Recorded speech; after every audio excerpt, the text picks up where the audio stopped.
ଲୁଚିକି ଫିଙ୍ଗିଛନ୍ତି ମା ଦୁର୍ଗା। ତେଣୁ ସେ ଶବ୍ଦ ବିନ୍ଦୁରୁ ସୃଷ୍ଟି ହେଇଥିଲା ଆଜ୍ଞା ମା କାଳୀ। ବାପା ସବୁ ବିଷକୁ ପାନ କଲେ ଯିଏ ସିଏ ହେଲା ମହାଦେବ। କଣ କହୁଛ ମ? ଅମୃତ ଖାଇ ଆପଣ ମାନେ ଦେବେ ଆମ ଖାଦ୍ୟରେ ନୁହଁ। ଠିକ ଠିକ ତମେ ଖାଅ ମହାମାନ ଭଲ କରିବା ଏବଂ ସମସ୍ତଙ୍କର ଆଜ୍ଞା ମନ କାମ୍ୟ କରିବେ। ଆପଣମାନଙ୍କୁ ଅନୁରୋଧ ମନ ହୃଦୟ ଆଜ୍ଞା ସରଳ ନିର୍ମଳ କରି ନିଷ୍ପାପ ହୃଦୟରେ ମନ ଖୋଲି ଆଜ୍ଞା ଭଗବାନଙ୍କୁ କେବଳ ସ୍ଥାନ ଦିଅନ୍ତୁ। ଯେତିକି ସମୟ ମଧ୍ୟ ଶୀତ କାକରରେ ଶ୍ରଦ୍ଧାରେ ପାଲା ଦେଖୁଛନ୍ତି ଆସିଛନ୍ତି ଆଜ୍ଞା ନିଜର ମଙ୍ଗଳ ସହିତ ପରିବାରର ମଙ୍ଗଳ ଉଦ୍ଦେଶ୍ୟ ନା ନାହିଁ ବାପା।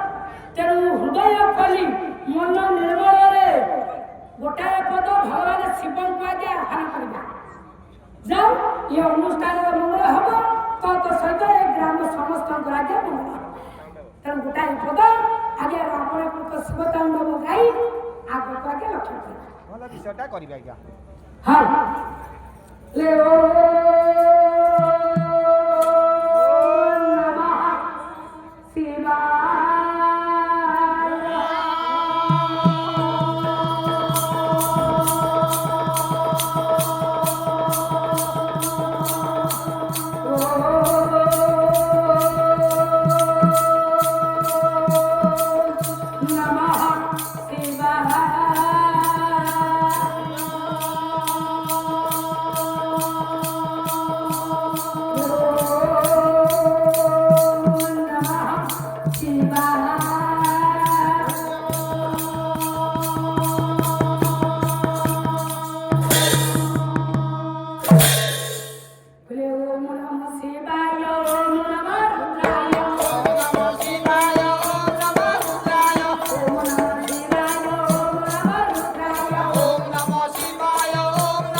ओम नमो शिवाय ओम नमो रुद्राय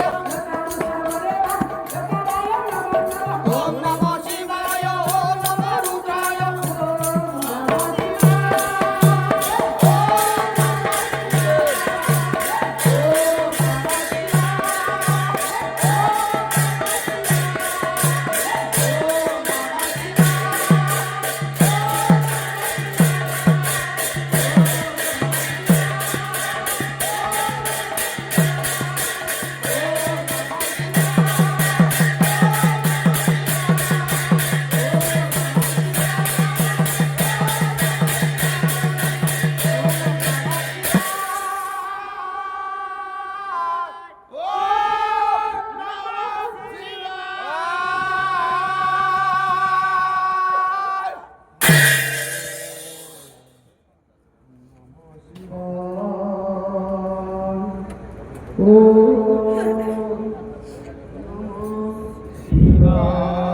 ତାହାର ପବିତ୍ର ରଜନୀରେ ଏକତ୍ରୀକରଣ ହୋଇଥିବା ହରିପ୍ରେମ ଭାଗବତ ପ୍ରେମ ସାହିତ୍ୟ ପ୍ରେମ ଏଇ ଆଖରି ଭାଇ ଚାଲ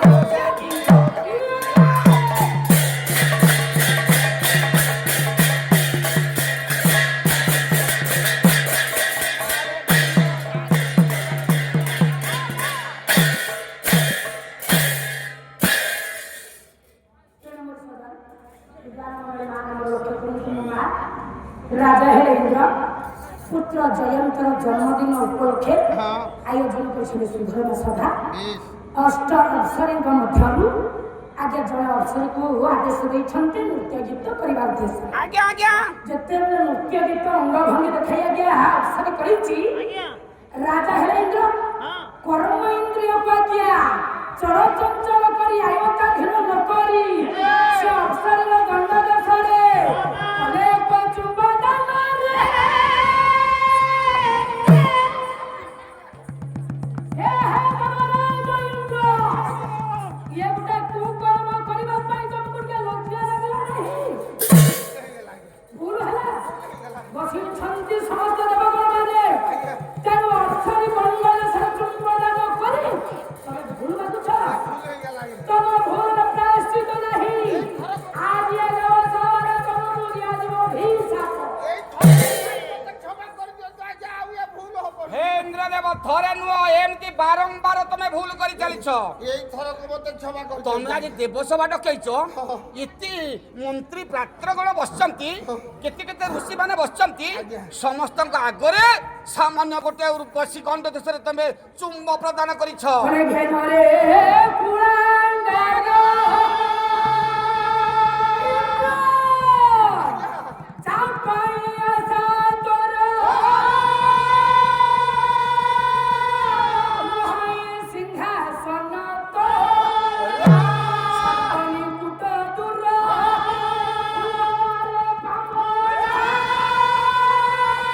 କରିଲୁ ଗୁରୁତର ସେ ବ୍ରହ୍ମ କି ଭଳି ପየ ତ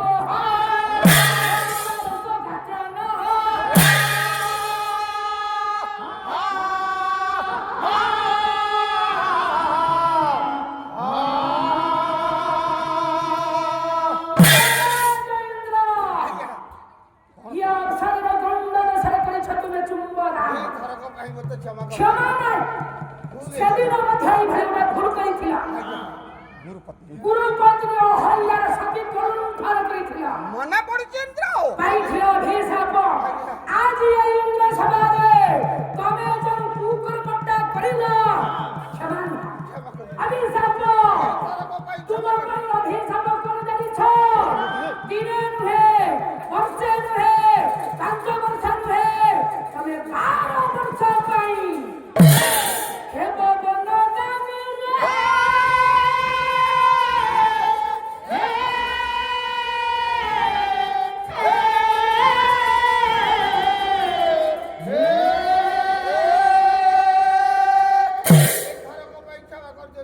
ହସ୍ତଯୋଡ଼ି ବିନମ୍ର ପ୍ରାର୍ଥନା କରି ଦେବରାଜ ଇନ୍ଦ୍ର ଗୁରୁ ବୃହସ୍ପତିଙ୍କୁ ଆଜ୍ଞା କହିଲେ କହିଲେ କ୍ଷମା ଅପରାଧ ମୋର ଚରଣ ମୁକିତ କ୍ଷମା ପ୍ରାର୍ଥନା ମୋର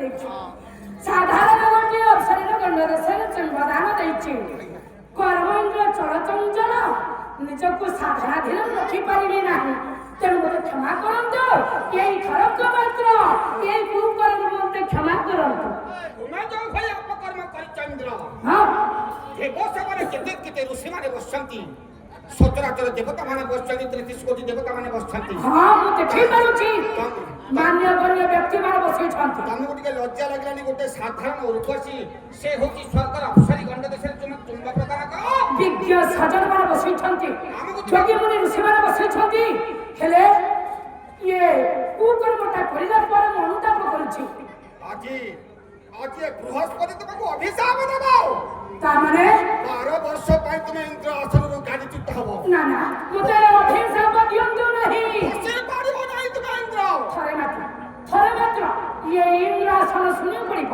ଇଏ ଥରକ ମାତ୍ର ଇଏ ଦୋଷର ମୋତେ କ୍ଷମା କରନ୍ତୁ ମହୋଦୟ ଏ ଋଷି ବାକ୍ୟ ଅଟଳ ଅମରୁ ହଁ ତାମାନେ ଅଟଳ ମହାମେରୁ ସଦୃଶ ଦେଇଥିବା ଅଭିଶାପ ଖଣ୍ଡନ ହବନି କେବେ ହୋଇପାରିବନି ହେଲେ ହେଲେ ଗୁରୁଦେବ ଏ ବୃହସ୍ପତି ଅଭିଶାପ ଦେଇଛି ମାନେ ତୁମେ ଇନ୍ଦ୍ର ଆସନରେ ଆଉ କିଏ ବସି ପାରିବ ନାହିଁ ହେଲେ ଗୁରୁଦେବ 12 ବର୍ଷ ପାଇଁ ତୁମେ ଚାଲି ଯାଅ ତପସ୍ୟା କରିବା ପାଇଁ ନାଇଁ ମୋତେ ଏଇ ଥରକ ପାଇଁ କ୍ଷମା କରନ୍ତୁ ଆଉ ଏଭଳି ଜୀବନରେ ମୁଁ ଭୁଲ କରିବି ନା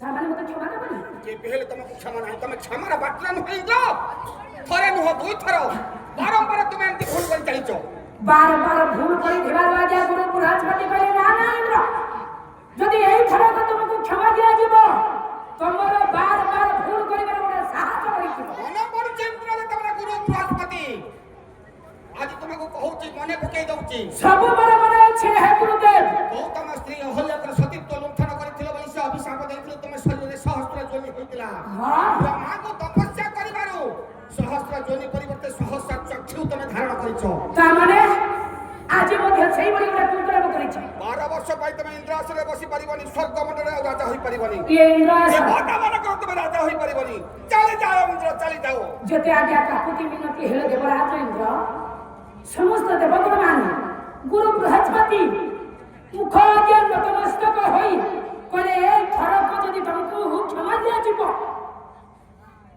ଆଉ ବାରବାର ତମେ ଭୁଲ କରିବା ପାଇଁ ଚେଷ୍ଟା କରୁଛ ତେଣୁ ତୁମକୁ କ୍ଷମା ନାହିଁ ତମର ଦଣ୍ଡ ହେଉଛି ତମେ 12 ବର୍ଷ ପାଇଁ ଏ ଇନ୍ଦ୍ର ଆସନକୁ ବହିଷ୍କାର ମୋତେ କ୍ଷମା କର ମହାପ୍ରଭୁ ତେଣୁ ସେହି ସମୟରେ ଆଜ୍ଞା 12 ବର୍ଷ ଇନ୍ଦ୍ର ଆସନରୁ ଇନ୍ଦ୍ର ହେବା ପରେ ବହିଷ୍କାର ବାବା ବାବା ତାହେଲେ ଦେଖିବା ମୋ ବାପା ଇନ୍ଦ୍ର ଆସନ ପଡ଼ିଲା ଶୂନ୍ୟ ଗୁରୁ ବୃହସ୍ପତି ଦେଲେ ଅଭିଶାପ ଇଏ ଇନ୍ଦ୍ର ଆସନ ବାପା ଶୂନ୍ୟ ପଡ଼ିବ ନା ସେ ଇନ୍ଦ୍ର ଆସନ ବାପା କିଏ ବସିବ ଗୁରୁ ବୃହସ୍ପତି କହିଲେ ଇନ୍ଦ୍ର ତମେ ମୁକ୍ତି ଲାଭ କରିବ ଯେମିତି ସେଦିନ ଗୁରୁପତ୍ନୀ ଅହଲ୍ୟାର ସତୀତ୍ୱ ଲୁଣ୍ଠନ କରିଥିବାରୁ ବ୍ରହ୍ମାଙ୍କୁ ତପ କରିଥିଲ ଆଜି ମଧ୍ୟ ସେଇ ବ୍ରହ୍ମାଙ୍କୁ ଯାଇ ତପସ୍ୟା କର ଅଭିଶାପରୁ ମୁକ୍ତି ହେଲେ ପୁନର୍ବାର ଇନ୍ଦ୍ର ଆସନକୁ ଆସିବ এই অভিশাপ আজ্ঞা অভিশপ্ত হই দেবরাজ ইন্দ্র ମୋ ମା ଯାଇଛନ୍ତି ଆଜ୍ଞା ମର୍ତ୍ତ୍ୟ ଭୁବନ ବାବା କଲେ ଧୀର ବାର କହୁତୁକି ଦେରି ବେଶ ବାବା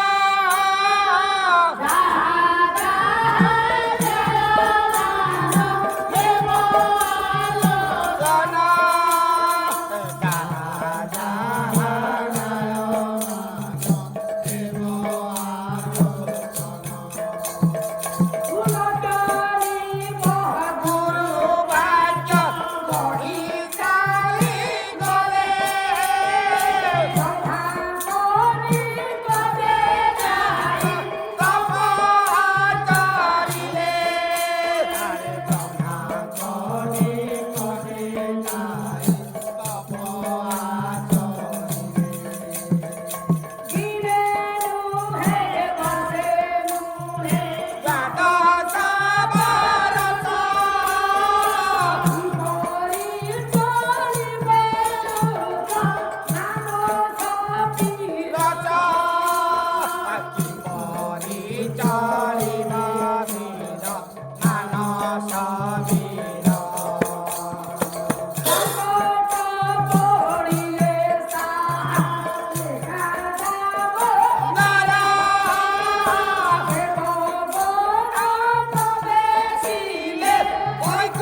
ସବାରିଆ ମିଠା ଭାବେ ଶିବ ସଦା ମୋର ମାରିଲା ଗୋଇଠା ଭାବେ ଶିବ ସଦା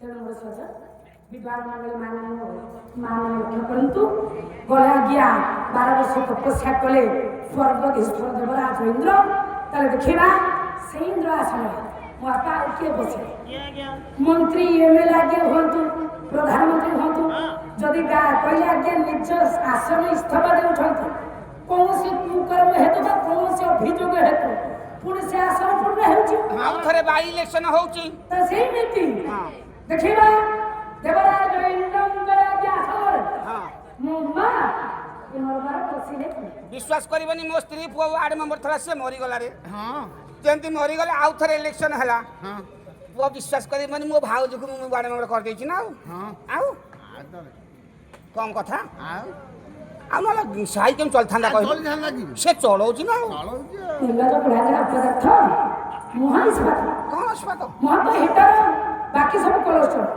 ଆଉ ଗାଁରେ କେହି ନଥିଲେ ସ୍ତ୍ରୀ ଚାଲିଗଲା ଭାଉଜକୁ ନେଇକି ୱାର୍ଡ ମେମ୍ବର କଣ ବଡ଼ ପୋଷ୍ଟଟା ପୁଅ କଣ ସେ ମରିଗଲା କି ରେ ସେ କାହା ସାଙ୍ଗରେ ପଳେଇଲା ଟିକେ ଲାଜ ଲାଗୁନି ତମକୁ ବାପା ଭାଇମାନେ ମୋର ବସିଛନ୍ତି ଏ ହଁ ରେ ନାଇଁ ସତ କଥା କହିବାକୁ ଟିକେ ଦୁଃଖ ଲାଘବ ହେଇଯାଉଛି ତେଣୁ ଆଜ୍ଞା ତାହେଲେ ସେହି ସମୟରେ ସର୍ବଦେବଗଣ ମାନେ ଏକତ୍ରୀକରଣ ହୋଇ କହିଲେ ଇନ୍ଦ୍ର ଆସନରେ ପୁନର୍ବାର ବସିବ କି ଚିନ୍ତା କରିବ ବାପା ଗଲେ ବୈକୁଣ୍ଠାଧିପତି ନାରାୟଣଙ୍କ ନିକଟ ତାହେଲେ ଯିବା ଆମେ ନାରାୟଣଙ୍କ ନିକଟକୁ ନାରାୟଣକୁ ଆଜ୍ଞା ଦୁଃଖ ଜଣେଇବା ଆଉ ବା ନାରାୟଣକୁ ଆମେ ଅନୁରୋଧ କରିବା ଆରେ ଯମ ଆଜ୍ଞା ବରୁଣ ପବନ ଦେବତା ସୂର୍ଯ୍ୟ ଦେବତା କୁବେର ଦେବତା ଆରେ ଆମ ଇନ୍ଦ୍ର ଆସନରେ ଆଉ କେହି ବସିନାହାନ୍ତି ଆମେ ରାଜ୍ୟ କଣ ଅରାଜକତା ଯିବ ଇନ୍ଦ୍ର ତ ବର୍ତ୍ତମାନ ଅଭିଶାପ ପାଇ 12 ବର୍ଷ ପାଇଁ ତପସ୍ୟାକୁ ଚାଲିଗଲେ ଆମ ଇନ୍ଦ୍ର ଆସନରେ କିଏ ବସିବ ଆଉ କିଏ ବସିବ ମୁଁ ଭାବୁଛି ବସି ପଡିବି ଆଉ କିରେ ତମେ ସୂର୍ଯ୍ୟ ଦେବତା ନାଇଁ ରେ ତମର ପ୍ରବଳ ତାପ ମୁଁ କୁବେର ଦେବତା ବସନ୍ତି ମୋର ପ୍ରବଳ ଧନ ଅଛି ହଁ ମୁଁ ଯମ ଦେବତା ବସିଲେ ହବ ନାହିଁ ଏ ତୁ ସମସ୍ତଙ୍କୁ ନାରୀ ପକେଇ ମାନେ ସଜାନ ମୋ ବାପା ମୋ ମା ମାନେ ବସନ୍ତୁ ଶୀତ ହବ ଟିକେ ଏମିତି ଶୀତ ହବ ଆଉ ଧୈର୍ଯ୍ୟ ହରାଇକି ଗଲେ ହବ କି ହଉ ତାହେଲେ ଆଜ୍ଞା ସେଇ ସମୟରେ ଘଟଣା ଆଜ୍ଞା ହୋଇଛି କଣ ସମସ୍ତ ଦେବଗଣ ମାନେ ଏକତ୍ରୀକରଣ ହୋଇ ନାରାୟଣକୁ ଆଜ୍ଞା ସ୍ତବ କରିଛନ୍ତି ବୋଲେ ନବ ତୋର ଧର କାନ୍ତି ପୂର୍ଣ୍ଣ ବ୍ରହ୍ମାଣ୍ଡ ଜ୍ୟୋତି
ସର୍ବଦେବଗଣ ମାନେ ଏକତ୍ରୀକରଣ ହୋଇ ଡାକିଲେ ଆଜ୍ଞା ନାରାୟଣ ତେଣୁ ଦେବତା ମାନଙ୍କର ଡାକରେ ନାରାୟଣ ଆବିର୍ଭାବ ହୋଇଛନ୍ତି ଦେବତା ମାନେ ଆରେ ପ୍ରଣାମ କରରେ ପ୍ରଣାମ କର ଆମର ପ୍ରଣାମ ଗ୍ରହଣ ଭଗବାନ ନାରାୟଣ ଆବିର୍ଭାବ ହେଲେଣି ହେ ପ୍ରଭୁ ମୁଁ ତମକୁ ଏଇଠି ଦିଆଁ ମାରୁଛି ପ୍ରଭୁ हाँ चढ़ी जा हाँ देखो जगह बापा प्रभु। सर्वदेव मैंने कोठी प्रणाम कले ये कौवा होने की मुंडिया बार संग था ମୁଁ କିଏ କହିଲ ବ୍ରହ୍ମା ପା तमे ब्रह्मा ମୋର କେଇଟା ମୁଣ୍ଡ କହିଲେ ଚାରିଟା ଇଆଡେ ଗୋଟା ଇଆଡେ ଗୋଟା ଇଆଡେ ଗୋଟା ଇଆଡେ ଗୋଟା ଆପଣ ବୁଲେଇକି ମୋଡି ମାରିକି ସବୁ ଜାଗା ତମ ପାଦ ତଳେ ଦେବି ओहो अच्छा अच्छा तमने तुम सियाड़े होने छो गोटा मुंडे याड़े अछि ଗୋଟାଏ ତମେ ଅଦୃଶ୍ୟରେ ଦେଖିପାଇଲ ନା तेणु हो सर्वदेव मैंने आगे नारायण को जणाइले ଜୟ ପ୍ରଭୁ ବୈକୁଣ୍ଠ ବିହାରୀ ପ୍ରଭୁ नारायण पचारिले हे सर्वदेव माने कोन पाई तमे ठाकुर को आसीछ ପ୍ରଭୁ ଆପଣ ଚାଲନ୍ତୁ ଆମ ସାଙ୍ଗରେ ପ୍ରଭୁ सर्वदेव माने आज्ञा हस्त जोड़ी नारायण पागे पहुंच ହେ ପ୍ରଭୁ ଆମର करे की कहिबो देव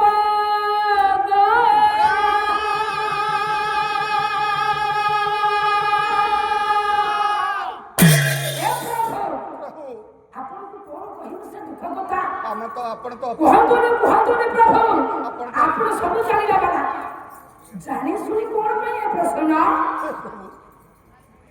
ଅନ୍ତର ଯାହାମି ନାରାୟଣ ସେ ଅନ୍ତର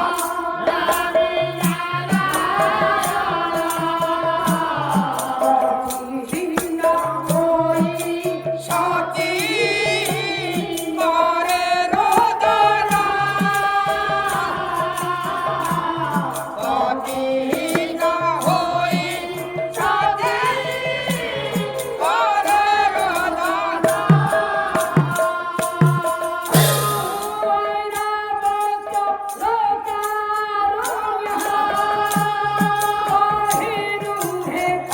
অকারণ সে সহি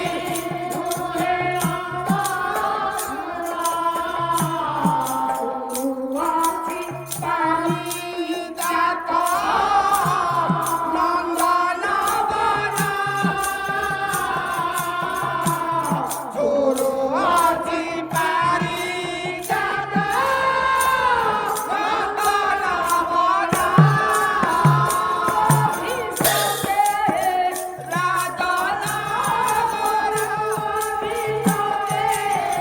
রাজন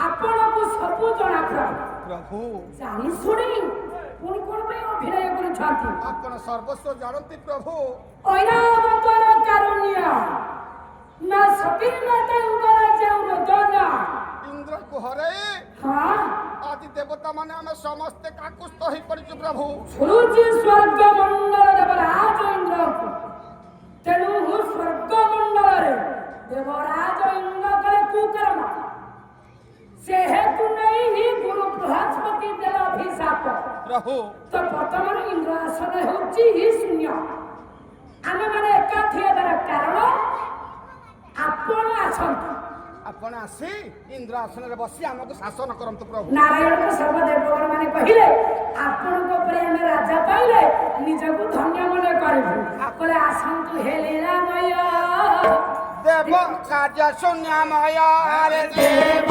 ସଦା ସିଂହାସନରେ ଉଦୟ ହୁଅନ୍ତୁ ନାରାୟଣ। ହେ ପ୍ରଭୁ ନାରାୟଣ, ଆମକୁ ଆଉ ପାଳନ କଲା ଭଳି କେହି ନାହାନ୍ତି ଆପଣ ଆସନ୍ତୁ ଇଏ ଇନ୍ଦ୍ର ଆସନ ଅଳଙ୍କୃତ କରନ୍ତୁ ସେଇ ସମୟରେ ନାରାୟଣଙ୍କ ମା କଣ କହିବେ କହିଲେ ନ ପାରିବି ତାହା କରି ସଭିଏ ଯାଆନ୍ତୁ ଫେରି ଜନ ସଭିଏ ଯାଆନ୍ତୁ ଫେରି ସଭିଏ ଯାଆନ୍ତୁ ଫେରି ମନ ନିତ୍ୟ କରି କରନ୍ତୁ ଦୟା। ଏବେ କରନ୍ତୁ ମୟ କରନ୍ତୁ ମୟ ଅତିହୀନର ବହୁତ ରାଜା, ଅତିହୀନର ବହୁତ ରାଜା, ଅତିହୀନର ବହୁତ ରାଜା।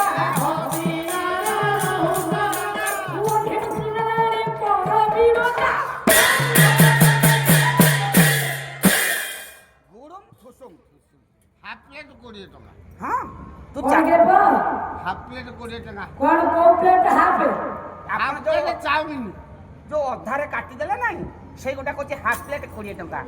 ନାଇଁ ସେ ଏଗୁଡା କହୁଛି ସେ ଚାଉମିନ ବିକ୍ରି କରିବାକୁ ଆସିଛି। ହଁ ତା ସ୍ତ୍ରୀ ପା ଅଣ୍ଡା ବିକୁଛି ଚାଉମିନ ବିକୁଛି ଆଚ୍ଛା ତ ସେଇଟା ଅଭ୍ୟାସ ଅଛି ଆଉ ତା ପୁଅ ଚା ବିକୁଛି। କଣ କହୁଛ ମା ଯାହା ପରମରେ ଲାଗି ଯାଇଛ ହଉ ତେଣୁ ମୋ ବାପା ଇତି ଅବସରରେ ନାରାୟଣ କହିଲେ ହେ ସର୍ବଦେବଙ୍କର ମା ଯାହା ମୋ ମା ନାରାୟଣ ଆପଣଙ୍କର କଲ୍ୟାଣ କରନ୍ତୁ ମଙ୍ଗଳ କରିଥାନ୍ତୁ ଆଜ୍ଞା ସମସ୍ତଙ୍କୁ ଆଜ୍ଞା ଭଲ ରଖିଥାନ୍ତୁ। ଆଚ୍ଛା ଆମ ମାଙ୍କ କଥା ଦୁଇ ପଦ କହିବା ଏଇ କଥାଟା ସରିଯାଏ ତେଣୁ ଆଜ୍ଞା ନାରାୟଣ କହିଲେ ତମେ ମାନେ ଚାହୁଁଛ ମୁଁ ସ୍ୱର୍ଗ ଇନ୍ଦ୍ର ଆସନରେ ବସେଇବି? ହଁ ପ୍ରଭୁ ଆପଣ ଚାଲନ୍ତୁ ଅସମ୍ଭବ ଆମକୁ ଶାସନ କରିବେ ପ୍ରଭୁ। ମୁଁ ହେଲି ତ୍ରିପୁରାର ପାଳନ କର୍ତ୍ତା। ସେଠି ବହୁତ ଅପ୍ସରୀ ଅଛନ୍ତି। ହଁ ଆପଣ ତାଙ୍କ ନାଚ 16 ଦେଖିବେ। ସହସ୍ର ଗୋପ ନାରୀଙ୍କ ପାଖରେ ମୋ ମନ ଥିଲା ବୋଲି ତମେ କହୁଛ ସେଠି ଅପ୍ସରୀ ଅଛନ୍ତି ସେଠି ମୁଁ ମନ ଲଗେଇବି ସେଇଥିପାଇଁ ତମେ ଲୋଭରେ ନେଉଛ ମତେ ନାରାୟଣଙ୍କ ଅପହାସ୍ୟ ପ୍ରଭୁ ପ୍ରଭୁ ଡାକୁଛ ପୁଣି କହୁଛ ଅପ୍ସରୀ ଅଛନ୍ତି ଦେଖୁନ ଆଉ ତେଣୁ ଆଜ୍ଞା ନାରାୟଣ କହିଲେ ମୁଁ ତ୍ରିପୁରର ହେଲି ପାଳନ କର୍ତ୍ତା। ତ୍ରିପୁର ସ୍ୱର୍ଗ ମର୍ତ୍ତ୍ୟ ପାତାଳ ଆଜ୍ଞା। ଆଉ ଯଦି ମୁଁ କେବଳ ସ୍ୱର୍ଗ ଆସନ ଇନ୍ଦ୍ର ଆସନରେ ବସିବି ମର୍ତ୍ତ୍ୟ ପାତାଳ ବାସୀଙ୍କର ଅବସ୍ଥା ହେବ କଣ? ଏ ହଁ ରେ ତେଣୁ ମୁଁ ସେଠି ବସିପାରିବି କିନ୍ତୁ ଗୋଟେ ପ୍ରସ୍ତାବ ଦେଉଛି ଜଣେ ଅଛି ପ୍ରଭୁ ଆପଣ କୁହନ୍ତୁ ଆମ ଭିତରୁ କିଏ ବସିବ? ତମ ଭିତରୁ ସେ ଯମ ବସିବ ନା ମୁଁ ସୂର୍ଯ୍ୟ ବସିବି ନା ସେ ପବନ ବସିବ ନା ସେ ହନୁମାନ ବସିବ? ତମ ଭିତରୁ ଦେବତା ମାନେ ଯୋଗ୍ୟ ପାତ୍ର କାହିଁ ମତେ ଦେଖାଯାଉନ? କଣ ଆମେ ଏଡେ ଅଗୋଜ୍ୟ? ଆରେ ଅଯୋଗ୍ୟ ହଁ ସେଇ ଦିଅ ଯଦି ତମ ଭିତରୁ କେହି ଦେଖାଯାଇଥାନ୍ତେ ମୁଁ ଏତେ ପର୍ଯ୍ୟନ୍ତ କଣ ଅପେକ୍ଷା କରିଥାନ୍ତି? କାଇଁ ମୁଁ ଚନ୍ଦ୍ର କଣ ମୋ ରୂପଟା ଖରାପ ଅଛି? ଅଭିଶାପର ଅଭିଶପ୍ତ କଳଙ୍କ ଅଛି ତମ ଠିକ ମୁଁ ବସି ପାରିବିନି। ନା ଏଇ ଯୋଉ କହିଲ ଯମ ମାଙ୍କର ଅଭିଶାପର ଅଭିଶପ୍ତ ତାର ଗୋଦରା ଗଳୁ ଇଏ ସୂର୍ଯ୍ୟ ବସି ପାରିବନି ସହସ୍ରାଂଶୁ ପୋଡ଼ିଦବ ସେ ଆଚ୍ଛା ବୁଢା ବ୍ରହ୍ମା ଆଜ୍ଞା ବ୍ରହ୍ମା ନିଜ କୁମାରୀ ସରସ୍ୱତୀକୁ ଆଜ୍ଞା କାମ ବିହଳରେ ବିହଳିତ ହୋଇ ଆଜ୍ଞା ପଛରେ ଗୋଳେଇଥିଲେ। ଆଚ୍ଛା ପ୍ରଭୁ ହଁ ଯୋଉ ପତଳା ହେଇକି ଯୋଉ ପିଲାଟା ବଇଛି କିଏ କହିଲ ପବନ ଦେବତା? ଇଏ ପତଳା ସିଏ କେତେବେଳେ ଏଭଳି ପବନ ଲଗାଇବ 1999 ଅକ୍ଟୋବର 29 ତାରିଖରେ ଯୋଉ ଖଣ୍ଡ ପ୍ରଳୟ କେଡ଼େ କେଡ଼େ ବଟ ବୃକ୍ଷ ଗୁଡାକ ରହିଲା ଇଏ ରଖିବ କିଛି? ସେଇଥିପାଇଁ ଯଦି ଆମେ ଅଯୋଗ୍ୟ ଆପଣଙ୍କୁ ଅନୁରୋଧ କରୁଛି ଆପଣ ଚାଲ। ନା ମୁଁ ବସିବିନି କି ତମେ ମାନେ କେହି ଯୋଗ୍ୟ ନୁହଁ ସେ ଇନ୍ଦ୍ର ଆସନରେ ବସିବା ପାଇଁ ଜଣେ ଯୋଗ୍ୟ କିନ୍ତୁ ସେ ସ୍ୱର୍ଗ ମଣ୍ଡଳରେ ବାପା ନୁହଁ ସିଏ ମୋ ମା କେଉଁଠି ନା ହସ୍ତିନାପୁରର ରାଜା ସେମାନେ ମର୍ତ୍ତ୍ୟପୁରର ଜଣେ ରାଜା ସିଏ ହେଲା ଆଜ୍ଞା ମର୍ତ୍ତ୍ୟପୁରର ଜଣେ ରାଜା କୀର୍ତ୍ତିବନ୍ତ ଦୟାବନ୍ତ ପ୍ରଧାନବନ୍ତଙ୍କ ରାଜା ସେ ଯଦି ଇନ୍ଦ୍ରାସନ ଅଳଙ୍କୃତ କରିବ ତାହେଲେ ଦେବତା ମାନଙ୍କୁ ସୁଚାରୁ ରୂପେ ଶାସନ କରିପାରିବ। ଯେତେବେଳେ ନାରାୟଣ ଆଦେଶ କଲେଣି ଆଉ ଖୁଣ୍ଟାକ ଭଳିଆ କାହିଁ ବଇଛୁ କହିଲୁ? ନାଇଁ ଆଉ ବସିବାନି ଯିବା ଆଉ ଇଏ ପବନ ଦେବତା ଉଠ ଚାଲ ଯିବା ଚାଲ ତେଣୁ ଆଜ୍ଞା ସର୍ବଦେବଗଣ ମାନେ କହିଲେ ନାରାୟଣ ଯାହା କହିଲେ ସତ୍ୟ ଆଉ କାହିଁକି ଡେରି କରିବା ଯଥା ଶୀଘ୍ର ମର୍ତ୍ତ୍ୟ ଭୂମର ଅଭିମୁଖେ ଯାତ୍ରା ଆରମ୍ଭ କରିବା। ସର୍ବଦେବଗଣ ମାନେ ଦେବଗଣ ମାନେ ଆରେ ହସ୍ତିନାନଗରଟା ଦେଖୁଛ କେଡ଼େ ସୁନ୍ଦର ପରିଷ୍କାର ହେଇଛି। ମୋ ବାପା ଏଇଠି ହସ୍ତିନା ନଗରରେ ଦେବତା ମାନେ ରାଜା ନହୁଷଙ୍କୁ ନିମନ୍ତ୍ରଣ କରିବେ। ମୋ ମା ମାନେ ସମ୍ମୁଖରେ ବସିଛନ୍ତି ସେମାନଙ୍କ କଥା ନ କହିଲେ କହିଲେ କଣ ଝିଅଟା ବିଷୟ କଲେ ଆମେ ବୁଝେଇଲୁନି। ନାଇଁ ନାଇଁ ନାଇଁ ତାଙ୍କ କଥା କହିବ ନା। ନାଇଁ ଆଚ୍ଛା ମୋ ମା ଆପଣ ମାନେ ଯୋଉ ସିନ୍ଦୁର ଲଗେଇଛନ୍ତି ମଥାରେ ତେଣୁ ସତୀ ପ୍ରତିବ୍ରତା ନାରୀ ଆଜ୍ଞା ମଥାରେ ଆଜ୍ଞା ସିନ୍ଦୁର ଲଗେଇଥାଏ ସତ୍ୟ ମୋ ମା ଏତେ ରଙ୍ଗ ଥାଉ ଥାଉ ସିନ୍ଦୁର ରଙ୍ଗଟା କାହିଁ ନାଲି ହେଲେ କହିଲ? କାହିଁକି ନାଲି ହେଲା? ଆଉ ସିନ୍ଦୁରଟା ଆସିଲା କେଉଁଠୁ? ମୋ ସ୍ତ୍ରୀ ତ କଳା ସିନ୍ଦୁର ଲଗଉଛି। କଣ ମିଳୁଛି? ସେ କାଳିଆକୁ ଅଙ୍ଗାରକୁ ଧରିକି ଲଗେଇ ଦଉଛି। ମୁଁ କହିଲି କିଲୋ ସେ ନାଲିଆ ଲଗଉନୁ ନା ପଇସା କୋଉଠୁ ଆଣିବି? ଯାହା ତ ଗୋଟେ ଲଗେଇ ଦଉଛି ଏମିତି କଣ ହଉଛି? ଆରେ ସୁଭଦ୍ରା ଯୋଜନା ପାଉଛି ପଇସା କୋଉଠୁ ଆଣିବ ମାନେ? ତାର କସ୍ମେଟିକ୍ ପାଉନି ସୁଭଦ୍ରା ପଇସା। କସ୍ମେଟିକ୍ ପାଉନି। ଆଚ୍ଛା ମୋ ମା ସିନ୍ଦୁରଟା ଆସିଲା କେଉଁଠୁ? ଆପଣ ମାନେ ଯୋଉ ମଥାରେ ସିନ୍ଦୁର ଲଗାଉଛନ୍ତି ସେ ସିନ୍ଦୁରଟା ଆସିଲା କେଉଁଠୁ? ଦୋକାନରୁ ହେଲା କୋଉଠୁ ଆଇଲା? ଦୋକାନରୁ ଆସିଲା ଆଚ୍ଛା ଦୋକାନୀ ଭାଇ ଇଏ କେଉଁଠୁ ଆଣିଲା ସିନ୍ଦୁର ସିଏ ଯାଜପୁର ଟାଉନରୁ ଯାଜପୁର ଟାଉନ ସିନ୍ଦୁର କେଉଁଠୁ ଆଣିଲା କଲିକତା ମାଲଗୋଦାମରୁ କଲିକତା ମାଲଗୋଦାମ ସିନ୍ଦୁର କେଉଁଠୁ ଆଣିଲା ଦିଲ୍ଲୀରୁ ଆଇଲା ଦିଲ୍ଲୀ ସିନ୍ଦୁର କେଉଁଠୁ ଆଣିଲା ରୁଷିଆରୁ ଆଇଲା ରୁଷିଆ ସିନ୍ଦୁର କେଉଁଠୁ ଆଣିଲା କାଠମାଣ୍ଡୁ ସିନ୍ଦୁର କେଉଁଠୁ ଆଣିଲା ଆମେରିକା ସିନ୍ଦୁର କେଉଁଠୁ ଆଣିଲା ଜାପାନ ସିନ୍ଦୁର କେଉଁଠୁ ଆଣିଲା ଅଷ୍ଟ୍ରେଲିଆ ସିନ୍ଦୁର କେଉଁଠୁ ଆଣିଲା ପଇସା ଦଉଟା କୋଉଠୁ ଆଇଲା ମତେ ଏକୁଟିଆ ଖାଲି ପଚାରୁଛ ଆମେ କ'ଣ ଆଗୁଆ ହେଇକି ହାତ ଟେକିକି କହୁଛୁ ଯଦି ନ ଜାଣିଛ କହିବ ମୁଁ ଜାଣି ନାହିଁ ସିନ୍ଦୁରଟା ମୋ ବାପା ଆଇ ଡୋଣ୍ଟ ନୋ କହିଦେଲି ସିନ୍ଦୁରଟା ମୋ ମାଇ ଆସିଲା କେଉଁଠୁ ଏତେର କଥା ଥାଉ କାଇଁ ନାଲି କଲର ହେଲା ସିନ୍ଦୁର ଆଉ ସତୀ ପତିବ୍ରତା ନାରୀ ମୋ ମା ଲକ୍ଷ୍ୟରେ ହେଲା ସବୁବେଳେ ଯାଏ ମଥାରେ ସିନ୍ଦୁର ଲଗାଉଥିବ ଆଜ୍ଞା ଆଜ୍ଞା ଆଜ୍ଞା ଆଜ୍ଞା ଆଚ୍ଛା ଯେତେବେଳେ ମୋ ମା ଗାଧେଇବା ପାଇଁ ଯାଉଛନ୍ତି ହଁ ସ୍ନାନ ସାରି ଆସିବା ପରେ ମଥାରେ ସିନ୍ଦୁର ରହୁନି ମୁହଁରେ ଆଉ କ'ଣ ସାବୁନ ଲଗେଇବେ ନାହିଁ କିନ୍ତୁ ଶାସ୍ତ୍ର ମତ ପ୍ରମାଣ ଦଉଛି ଯେ ସବୁବେଳେ ମଥାରେ ସିନ୍ଦୁର ଲଗାଉଥିବ ସେ ପତିବ୍ରତା ନାରୀ ଆଜ୍ଞା ମୁହଁ ଧୋଇବା ପରେ ଆଉ ମଥାରେ ସିନ୍ଦୁର ରହୁନି ନାଇଁ ତ ତାହେଲେ ସେ କେମିତି ପତିବ୍ରତା ନାରୀ ହେବେ ଆଉ ନାରୀ କେତେ ଜାଗାରେ ସିନ୍ଦୁର ଲଗାଏ ଇଚ୍ଛା ଯେତେ ହବ ସେତେ ଲଗେଇବ ଆରେ କେମିତି ସେ କଥା ତାର ପ୍ରମାଣ ଅଛି ନା ମୋ ମା ମୋ ସ୍ତ୍ରୀ ତ ଟିକେ କ'ଣ ଗାଲରେ ନଗେଇ ଦିଆଡି ଏଥର ହଁ ମୁଁ କହିଲେ ଗାଲରେ କ'ଣ ନଗୁଛି ନା ସୁନ୍ଦର ଦେଖାଯିବି ଆଉ ନଗେଇ ଦଉଛି ଆଉ ଆରେ ସିନ୍ଦୁର ଗୁଡାକ ସେ ଗାଲରେ ଲଗେଇଲାନି ଏମିତି ଗୋଟେ ତୁଳି ଆଣିକି ଟିକେ ମାରି ଦଉଛି ଆଖି ପତାରେ ମାରି ଦଉଛି ଏଠି ଟିକେ ମାରି ଦଉଛି ସେଟା ଆଇଲାଇନର ଲିପଷ୍ଟିକ ଏଗୁଡା ଅଳତା ସେଗୁଡ଼ା କିଛି ନେଲ୍ ପାଲିଶ ସେ ନଡ଼ିଆ ତେଲରେ ଗୋଳିକି ଗୋଳି ପକଉଛି ସିନ୍ଦୁର ଆଉ ତମେ ତ କିଛି ଦଉନ କଣ ଅଛି ଯେ ତମେ ଦବ ଯେ ସେ ଲଗେଇବ ମୋର ତ ଦାଣ୍ଡ କବାଟ ତାଟି ମେଲା ଯିଏ ବସିଲା ସିଏ ଗଲା ମୁଁ ତ ପର ଭାତୁଆ ଗୋଲାମିଆ ମୋତେ ତ ଖାଇବାକୁ ଜଣେ ତାକୁ ଦେବି କ'ଣ ତାହେଲେ ମୋ ମା ମୋ ବାପା ସମସ୍ତେ ବସନ୍ତୁ ପ୍ରସଙ୍ଗ ହେଲା ଦେବତା ମାନେ ଚାଇ ଆଜ୍ଞା ରାଜାଙ୍କୁ ନହୁଷ ରାଜାଙ୍କୁ ଆଣିବା ଆଜ୍ଞା ଇନ୍ଦ୍ରାସନ ଅଳଙ୍କୃତ କରିବେ ଆଜ୍ଞା ଆଉ ଏ ଯୋଉ କଥା ଗୁଡାକ କହିଲି ସିନ୍ଦୁର ଆଜ୍ଞା ଆସିଲା କେଉଁଠୁ ସତୀ ପତିବ୍ରତା ନାରୀ ଯେ ସବୁବେଳେ ମଥାରେ ସିନ୍ଦୁର ଲଗାଉଥିବ ଆଉ ନାରୀ କେତେ ଜାଗାରେ ଆଜ୍ଞା ସିନ୍ଦୁର ଲଗାଏ ଆରେ ବାବା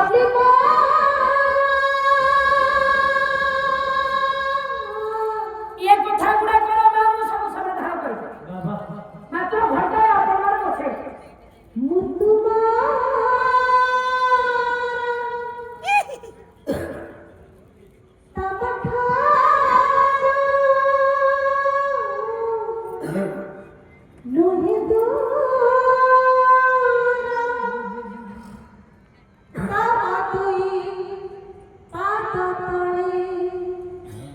पूजा मंदिर ना तमे मोरा ना बुतु मोरा ସଚି ଆଜି କାଞ୍ଚୁଛି ଇନ୍ଦ୍ର ଘରେ ना तमे मोरा बुतु मोरा ଆମେ ଯାଉଛୁ ଦେବତା ମାନେ ଗୋଟେ ନୂଆ ଇନ୍ଦ୍ର ନେଇକି ଆସିବୁ କାହିଁ କାନ୍ଦୁଛୁ ତୁ ରହ मिली करा ସେ ଜାଣି ସାରିଲାଣି କି मते आजी କେମିତି ଖବର ପାଇଯାଇଛି ବୋଧେ ए अगनाई खरा तुझे पाको पाए गले मो अपूजा ठाकुर तमे मारा मुतु मारा तमठारू नुहि दूर तमधुई पाद तळे पूजा मंदिर ना तमे मोरा ना मुतु मोरा ना तमे मोरा मुतु मोरा मिली कला मते आजी अगनाई खरा तुझी सना पाई गली मो अपूजा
ମୁଁ 5 ମିନିଟ୍ ହେଲାଣି ଲକ୍ଷ୍ୟ କରୁଛି ତୋର ତ ମିଶିନି ତା ସାଙ୍ଗେ କାଇଁ କୁଁ କୁଁ ହଉଛୁ କହିଲୁ? ଯାହା ହେଉ ମୋ ସଜନ ବିଦ୍ୱାନ ମଣ୍ଡଳୀ ମାନେ ମୋର ଲକ୍ଷ୍ୟ କରନ୍ତୁ ଘଟଣା କିଏ ହୋଇଛି କଣ କଣ ହେଲା? ତାହେଲେ ମୋ ମା ମାନଙ୍କ କଥା ସବୁ କହିବା କହିବା। ଟିକେ ପ୍ରସଙ୍ଗ ଆଗକୁ ନେଇଯିବା ଆଜ୍ଞା ଏ କଥା ଗୁଡାକ ଆଉ ଟିକେ ପରେ ସମାଧାନ କରିବା ବେଶ ବେଶ। ତେଣୁ ଆଜ୍ଞା ସର୍ବଦେବଗଣ ମାନେ ହସ୍ତିନା ଭୁବନରେ ଯେତେବେଳେ ପ୍ରବେଶ ହୋଇଛନ୍ତି ଆଜ୍ଞା ସେହି ସମୟରେ ମୋ ସଜନ ବିଦ୍ୱାନ ବେଶ। ଘଟଣା କିଏ ହୋଇଛି କଣ ହେଲା? କହିଲେ ଧବା ରାମୟା ଭୁବନ ରତ୍ନଗିରି ଶୋଭା ରତ୍ନଗିରି ଶୋଭା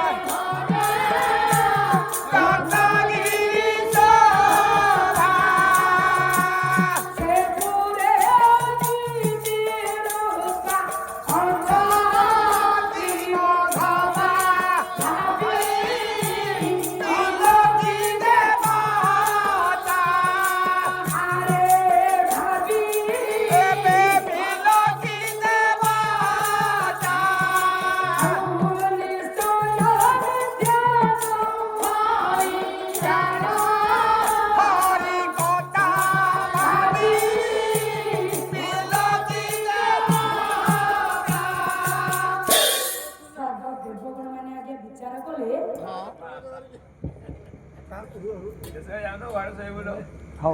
ବିଚାର କରୁଛନ୍ତି ଆଜ୍ଞା ସର୍ବଦେବଗଣ ମାନେ କହିଲେ ଆମକୁ ନାରାୟଣ ଯାହା କହୁଥିଲେ ତା ସତ୍ୟ ଆରେ ବାସ୍ତବିକ ସେଇଆରେ ଦେଖିବା ପାଇଁ ହସ୍ତିନା ଭୁବନଟି ଅତ୍ୟନ୍ତ ମନୋରମ ଆରେ ଆମ ସ୍ୱର୍ଗପୁର ଠାରୁ ବଳି ଯାଇଛି ହସ୍ତିନାପୁର ବଳି ଯାଇଛି।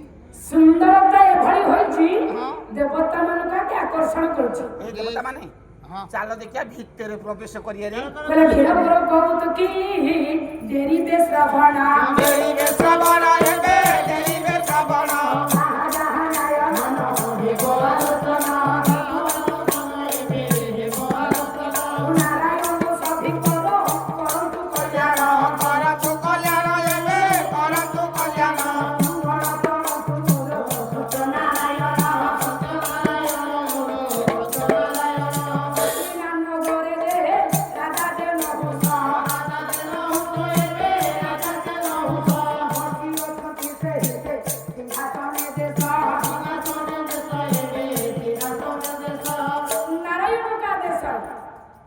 ଯାଇଛନ୍ତି ଭିତରକୁ ଆଗେ ସର୍ବଦେବଗଣ ମାନେ ବସିଛନ୍ତି ସିଂହାସନ ଉପରେ ରାଜା ରହୁଛ ସନାତନ ପୂର୍ବକ ସିଂହାସନ ନିକଟବର୍ତ୍ତୀ ହେଲେ ସର୍ବଦେବଗଣ ମାନେ ଅତିଥି ମାନେ ଆଗେ ଆସିଛନ୍ତି ରାଜା ନହୁଷ ସମାଜର ପୂର୍ବକ ପାଛଟି ନେଲେ ଆଜ୍ଞା ନିଜ ନିକଟବର୍ତ୍ତୀ ସୂର୍ଯ୍ୟ ଦେବତା କହିଲେ ହେ ଆରେ ଭଦ୍ର ରାଜାରେ ମହୋଦୟ ମାନେ ଆପଣମାନେ କେଉଁଠୁ ଆସିଛନ୍ତି ମୋର ତ ପରିଚୟ ନାହିଁ ତଥାପି ଆପଣମାନେ ବସନ୍ତୁ ଆସନରେ ବସନ୍ତୁ ଏ ଭଲ ତ ବ୍ୟବହାର କଲାଣି ରେ। ହଁ ଇରେ ବାପା ନହୁସ ଆରେ ଭଗବାନଙ୍କୁ ପାଇବା ପାଇଁ ହେଲେ ମୋ ପାଇଁ ଅନେକ ପଥ ଅନେକ ବାଟ ଅଛି ନା ନାଇଁ ତେଣୁ ଅତିଥି ଆସିଛନ୍ତି ରାଜ୍ୟକୁ ବା ଅତିଥି ଆସିବେ ଗୃହକୁ ଆମେ କେମିତି ତାଙ୍କୁ ସତ୍କାର କଲେ ଭଗବାନ ଜଣେ ଆଜ୍ଞା ଖୁସି ହେବେ ମାନେ ଅତିଥି ଘରକୁ ଆଇଲେ ଗୋଟେ ତାର ବ୍ୟବହାର ଦେଖେଇବ।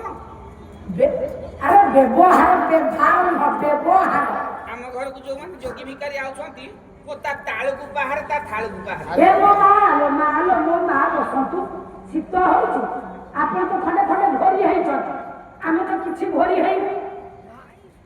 ହେଇଛୁ ତେଣୁ ଆପଣମାନେ ବସନ୍ତୁ କାହିଁ ଆପଣ ଯୋଉ ପାଉଣା ଗୁଡାକ ଦେଉଛନ୍ତି କାହିଁ ଲୋକସାନି କରିବେ କହିଲେ କଣ ଯୋଉ ମା ମାନଙ୍କର ଉଠି ଯାଉଛନ୍ତି ଜାଣିବ ସେମାନେ ଭଦ୍ର ଲୋକ। ହଁ ଆଚ୍ଛା ଯେଉଁମାନେ ଉଠି ଯାଉଛନ୍ତି ମୋ ମା ଭଦ୍ର ଲୋକ ଆଚ୍ଛା ଯୋଉ ମା ମାନେ ମୋର ଶୀତରେ ବସିଛନ୍ତି କହିବିନି ସେ କଥା କହିଲେ ବାଡେଇ ପକେଇବେ ସେକିବେ ତ କଷିକି ଧରିକି ଚୁଟି ତାମାନେ ସିଏ ଭଦ୍ର ହେଲେ ତାର ଅପୋଜିଟଟା ଯାହା ଆଉ କଣ ନା ଏ କଥା କହିଲେ ବାଡେଇ ପକେଇଲୁ। ଆଉ କଣ ତମେ କହିବାକୁ କଣ ଚାହୁଁଛ ନହେଲେ ପ୍ରଣାମ ଯୋଉମାନେ ଉଠି ଯାଉଛନ୍ତି ସେମାନେ ଭଦ୍ର ଲୋକ। ସେ ଯୋଉମାନେ ଉଠିଲେ ସେ ଭଦ୍ର ଲୋକ କାହିଁକି? ଆଚ୍ଛା ଯୋଉ କେମିତି ଭଦ୍ର ଲୋକ କାହିଁକି ସେ କଥା ପଚାରୁନା? ହଁ କେମିତି ଭଦ୍ର ଲୋକ ସେମାନେ ଆମ ଦୁଃଖ କଷ୍ଟ ସହି ପାରୁନାହାନ୍ତି କହନ୍ତି କହିଲେ କେତେ ରାତିରେ ଭେ ଭେ ହଉଛନ୍ତି ଆମ କଷ୍ଟ ନ ସହି ପାରି ସେମାନେ ପଳଉଛନ୍ତି କହିଲେ ଆମେ ବସିଲେ କେତେ କଷ୍ଟ ସହିକି ପାଲା ଗାଉଛୁ। ଆଉ ଯୋଉମାନେ ବସିଲେ ସେ ଆମ ଜୀବନକୁ ମୋଡ଼ିକି ଖାଉଛନ୍ତି। ହେ ଭଗବାନ ଦେଖୁଛ ବାପା ଆରେ ଯେମିତି କହନ୍ତି ଆଜ୍ଞା ଜଣେ ଦୋକାନୀ ବରା କି ଈଶ୍ୱର ସେମିତି ଆମେ ପାଲା ବାଲା ନାରାୟଣ ତ ଅଛନ୍ତି କିନ୍ତୁ ଏମାନେ ହଉଛନ୍ତି ଦର୍ଶକ ମାନେ ଈଶ୍ୱର। ହେ ପ୍ରଭୁ ଆପଣଙ୍କ ପାଖ ତେଣୁ ଈଶ୍ୱର ସେଗୁলো ସେ ବସିଛନ୍ତି ବୋଲି ଆଗ୍ରହ ଲାଗୁଛି ଗାଇବା ପାଇଁ। ତମେ କହୁଛ ଆମ ଜୀବନକୁ ଏମାନେ ମୋଡ଼ିକି ଖାଇବେ। ନାଇଁ ମୋର ଭୁଲ ହେଇଗଲା ମାନେ ବସିଲା ଆପଣ ମାନେ ଆମେ ଗାଇବୁ ପରିଶ୍ରମ କରିବୁ ଭଲ ଶ୍ରୋତା ଆମ ଜୀବନ ଯିବ। ସେତିକି ପାଲାକୁ ଭଲ ନ ପାଉଥିଲେ ପୁରାଣକୁ ଭଲ ନ ପାଇଥିଲେ ବାପ ବସ ନାଇଁ ନା ମୋ ମାମା ବସନ୍ତୁ ଆପଣ। ତେବେ ସାରେ ହଁ ଯୋଉ କହିଲ ହଁ କଣ ତିଥି କଥା ଗୋଟେ କହିଲ କହିଲେ ଆଜ୍ଞା ଭଗବାନଙ୍କୁ ଆମେ ଅନେକ ପଥ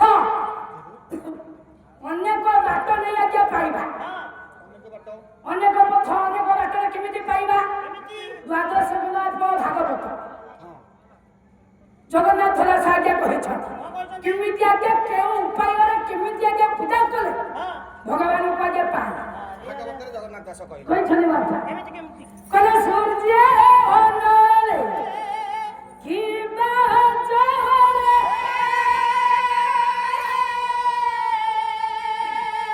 ରଥ ବହୁତ ୟଙ୍କ ମହଲା ଯଦି ନ ପାର ଏତେ ମତ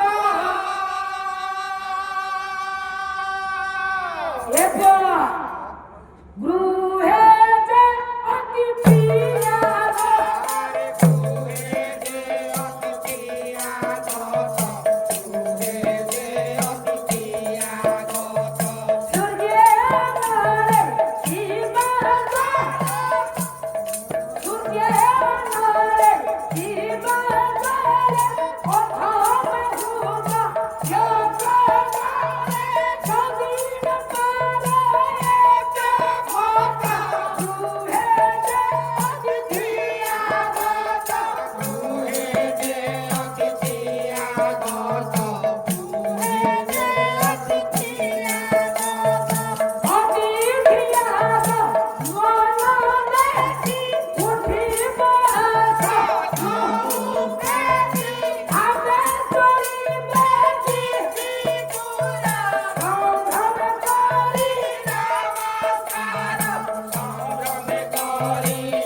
ତେଣୁ ଆଜ୍ଞା କହିଲେ କିଏ କେଉଁ ଉପାୟରେ ଆଜ୍ଞା ଭଗବାନଙ୍କୁ ପାଇବା। ଭାଗବତରେ ଜଗନ୍ନାଥ ଦାସ କହିଲେ କେଉଁ କେଉଁ ଉପରେ ଭଗବାନଙ୍କୁ ପାଇବା ଶୀଘ୍ର କୁହ। ସ୍ନାନ ସାରୁଛେ ଆଜ୍ଞା କିଏ ଆଜ୍ଞା ସୂର୍ଯ୍ୟ ତର୍ପଣ କରି ଭଗବାନଙ୍କୁ ପାଇବା ପାଇଁ ଚେଷ୍ଟା କରୁଛି। ଶୌଚ ହେଇକି ସୂର୍ଯ୍ୟଙ୍କୁ ଯିଏ ଜଳ ତର୍ପଣ କଲା ଭଗବାନଙ୍କୁ ସେ ପାଇବ। ନା ନାଇଁ ଆଜ୍ଞା କିଏ ଆଜ୍ଞା ଅକାଠ ସାଧନା କରି ତପ କରି ଭଗବାନଙ୍କୁ ପାଇବା ପାଇଁ ଚେଷ୍ଟା ଧର କରୁଛି। ମୁଁ ଚାଷୀ ଲୋକ ଗାଧଉ ଦିଟା ବେଳେ ହଉଛି ହଁ। ସୂର୍ଯ୍ୟଙ୍କୁ ସକାଳୁ ଗାଧେଇକି ଜଳ ତର୍ପଣ କଲା ବେଳକୁ ସୂର୍ଯ୍ୟ ଅସ୍ତ ହେଇଗଲେଣି। ଯୋଗୀ ମୁନି ଋଷିମାନେ କେତେ ଆଜ୍ଞା ସାଧନା କରୁଛନ୍ତି। ମୁଁ କେମିତି ପାଇବି ଚାଷୀ ଲୋକ? ତେଣୁ ଏତେ ମତ ଥିବା ବେଳେ ଭାଗବତର ଜଗନ୍ନାଥ ଦାସ କହିଲେ ଯଦି ନ ପାର ଏତେ ମତ ଗୃହେ ଯେ ଅତିଥି ଆଗତ। ଯଦି ଏତେ କଷ୍ଟ ସାଧ୍ୟ ପାଠଟା ନ ହେଉଛି ଘରକୁ ଅତିଥି ଆସୁଥିବେ। ସବୁବେଳେ ଆମ ଘରକୁ ଦୌଡୁଛନ୍ତି କିଏ? ଅତିଥି ମାନେ ବନ୍ଧୁବାନ୍ଧବ କୁଣିଆ ସମେତ ଆଉଛନ୍ତି। ଆରେ ତମର ଧର ଗୋଟେ ଜନ୍ମଦିନ କଲ ହଁ ଗୋଟେ ଯାତ୍ରା ହେଲା ଧର ଇଏ ଧନୁଆ ବୁଝୁଛ ନା ନାଇଁ ଧନୁ ସଂକ୍ରାନ୍ତି ଧନୁ ସଂକ୍ରାନ୍ତି ଉପଲକ୍ଷେ କରିଛନ୍ତି ପାଲା ଏ ବନ୍ଧୁବାନ୍ଧବମାନଙ୍କୁ ଆଜ୍ଞା ନିମନ୍ତ୍ରଣ କରିଥିବେ ତ ଏମାନେ କଣ ଅତିଥି ଭାବେ କହିବା? ଆଉ ଅତିଥି କିଏ? ଅତିଥି କିଏ? ଅତିଥି କଣ ଅତିଥି ମ? କହିଲେ କୌଣସି ଜାନି ଯାତ୍ରା ତିଥି ବ୍ରତ ନଥିବ ଅଦିନରେ ଯିଏ ତୁମ ଗୃହକୁ ଆସିବ ବିନା ନିମନ୍ତ୍ରଣରେ ଆଜ୍ଞା ସିଏ ହେଲା ଅତିଥି ନା ଆଉ। ସିଏ ତାକୁ କହିବ ଅତିଥି ହଁ ତାକୁ କେମିତି କଣ ପୂଜା କରିବା ଆଜ୍ଞା? ତାହାଙ୍କୁ ବିଷ୍ଣୁ ପ୍ରାୟମଣି ପୂଜିବ ଦେଇ ଅନ୍ନ ପାଣି। ତେଣୁ ତାଙ୍କୁ ସେ ଅତିଥିଙ୍କୁ ବିଷ୍ଣୁ ପ୍ରାୟମଣି ଯାହା ଆପଣଙ୍କ ଘରେ ଯାହା ଅଛି ଯଦି ଆଜ୍ଞା ସନ୍ତୁଷ୍ଟ କରିଲା ପରେ ଆପଣ ସେବା କରିବେ ବୋଲେ ଅତିଥି ଆଗମନ ଦେଖି ଉଠିବ ଆସନ ଉପେକ୍ଷା ଅଦିନରେ ଅସମୟରେ ତୀର୍ଥ ବ୍ରତ ଯାତ୍ରା ଯାନିଯାତ୍ରା ନାହିଁ। ଅସମୟରେ ଜଣେ ଆଜ୍ଞା ଅତିଥି ତୁମ ଗୃହକୁ ଆସିଲେ ବନ୍ଧୁ ବାନ୍ଧବ ନନା ଆସିବେ ଭଉଣୀ ଆସିବ ଭାଇ ଆସିବେ କି କୌଣସି ବାନ୍ଧବ ଆସିବେ ତେଣୁ ଆପଣ କରିବେ କଣ ଦୂରରୁ ଦେଖିବେ ଆଜ୍ଞା ବନ୍ଧୁ ଆସୁଛନ୍ତି ଆପଣ ବସିଥିବା ଜାଗାରୁ ଉଠି ହସ୍ତ ଯୋଡ଼ି ଆଜ୍ଞା ବିନମ୍ର ସହକାରେ ଯଦି ଯାଇ ଅତିଥିକୁ ଆଜ୍ଞା ପାଛଟି ନେଇ ଆସିବେ ତ ସେ ଅତିଥି ସତ୍କାରକୁ ଭଗବାନ ଗ୍ରହଣ କରିବେ। ହଁ ଆଜ୍ଞା ଏବେ ପାଇଁ ମୁଁ ସେ କଥା କରିଛି ଆଜ୍ଞା। ଏ ଯୋଉ ପଞ୍ଚୁକ ବେଳେ ତମେ ବିଶ୍ୱାସ କରିବନି ମୋ ଶାଳୀ ତା ପୁଅକୁ ପାଖେଇକି ଲକ୍ଷ୍ମୀ ବସରୁ ଓହ୍ଲେଇଲା। ଆମ ଘରଟା 1 କିଲୋମିଟର ମତେ ଖବର ହେଇଗଲା କହିଲା ପୁଅ ତୋ ଶାଳୀ ଆଇଲାଣି ଯା ମୋ ଯା ଛୁଆଟାକୁ ପାଖେଇକି ବଟ ବେଙ୍ଗ ନେଇକି ଆଉଛି। ମୁଁ ସେଇଠୁ ଦୌଡ଼ି ଦୌଡ଼ି ଗଲି ଆଉ ଦେଇକି ଖପା ମାରିକି ଗଲି ଆଉ ନବେ ଶାଳୀ ପାଦ ତଳେ ପଇଲି ତଳିକି ତା ପାଦ ଧୂଳି ଟିକେ କାଟିଦେଲି। ହଁ ତାଠୁ ବେଗଟା ଛଡ଼େଇ ଆଣି ଛୁଆକୁ କାଖେଇଥିଲା ତାକୁ ଓହ୍ଲେଇ ଦେଲି ମୋ ଶାଳୀକି କାଖେଇଲି ବେଗ ଧଇଲି ଛୁଆକୁ ଚଲେଇକି ଦାଣ୍ଡେ ଦାଣ୍ଡେ ନେଇକି ଗଲି ତାକୁ ଚେୟାର ଉପରେ ବସିକି ପାଦ ଧୋଇକି ମୁଣ୍ଡିଆ ମାରିକି ତାର ପୁଅ ସେବା କଲି। ଭଗବାନ ସନ୍ତୁଷ୍ଟ ହେବେ ନା? ମୁଁ କହିଲି ପାଲା ବାଲା ସାର୍ କହିଥିଲେ ଆମର ମୁଁ ତ କିଛି କରିପାରୁନାହିଁ ଭକ୍ତି ମୋର ନାହିଁ ସେବା ପୂଜା ନାହିଁ ଆଉ ସମୟ ହଉନି ଏଇଠି ଅତିଥିକି ସେବା କରିଦେବି ପୂଜା କଲି ଭାରି ଖୁସି ହେଲା ମୋ ଶାଳୀ। ବାପା ମୋ ମା ଏଇ କଥା ମୁଁ କହିଲି ତମେ ବା କହିଲ ସିନା ବଡ ହେଇଥିଲେ ତାକୁ ମୁଣ୍ଡିଆ ମାରିଥାନ୍ତ କାଖେଇକି ଧରିକି ତା ସ୍ୱାଗତ କରିକି ଘରକୁ ଆଣିଥାନ୍ତ। ଆଚ୍ଛା ଶାଳୀଟା ତମର ବଡ ହବ ନା ସାନ ହବ? ନାଇଁ ମୋଠୁ ବହେ ସାନ। ତାକୁ କେମିତି ମୁଣ୍ଡିଆ ମାରିଲ ତ ଚରଣ ଧରିକି ପାଇଗଲ ତାକୁ କାଖେଇଲ ଛୁଆ ତାକୁ ଚଲେଇ ଚଲେଇ ସେଇ କଥା କହିଲନି ବଡ ହେଲେ ଅତିଥି ତାକୁ ମୁଣ୍ଡିଆ ମାରିବ ସାନ ହେଲେ ମୁଣ୍ଡିଆ ମାରିବ କଥା କହିଲ ନା ମୁଁ ତ ବୁଝେଇ କହିଥିଲେ କଥା ନା ମୁଁ ତାକୁ ମୁଣ୍ଡିଆ ମାରି ପକେଇଛି। ତାପରେ ମୋର ଭୁଲ ଅଛି ଆଉ କଣ ମୁଁ ବଡ ସାନ ଏଇଟା ବି କହିବାକୁ ପଡିଥାନ୍ତା। ତମେ ତ କହିଲ ଅତିଥି ମୋ ଶାଳୀ କଣ ଅତିଥିରେ ସେ ପଳେଇଲା ମାଡ଼ ଖାଇକି ଆଇଛି ତା ଚୋଇଠୁ। ଆଚ୍ଛା ମହାଶୟ ଶାଶୁ ଶ୍ୱଶୁର ଆସୁଛନ୍ତି ତାକୁ ଏମିତି ସ୍ୱାଗତ କରୁଛ? ନାଇଁ ଶାଶୁ ବୁଢୀ ଏତେ ମୋଟି ତାକୁ କଣ ପାଖେଇ ପାରୁଛି? ଯେତେବେଳେ ବେଗ ଫୁଲ କରିକି ବୁଢୀ ଆଇଛ ଜାଣିବ ମୁଣ୍ଡିଆ ମାରିକି ବେଗ ଧରିକି ନେଇକି ଆସିବି। ବେଳେ ବେଳେ ଖାଲି ଯେତେବେଳେ ପଳେଇ ଆସିବ ବିଶ୍ୱାସ କରିବନି ମୋ ଶାଶୁ 3 ଦିନ ଯାଏ ଯେତେବେଳେ ରହିବ ଆମ ଘରେ ସେ ଗଦା ଘରକୁ ନକଲା ଯାଏ ଘରେ ଦେଖିଲେ ବାପା ସବୁବେଳେ ଝିଅ ଘରକୁ ଶାଶୁ ଶ୍ୱଶୁର କିଛି ନେଇକି ଆସୁଛନ୍ତି ଯଦି ଅସମୟ ପଡିଛି କିଛି ଆଣିନାହାନ୍ତି ଇଏ ରହିବେ ଯେପର୍ଯ୍ୟନ୍ତ ତାଙ୍କ ଘରେ ଶାଶୁ ଇଏ ଘରେ ପ୍ରବେଶ ନୁହଁ।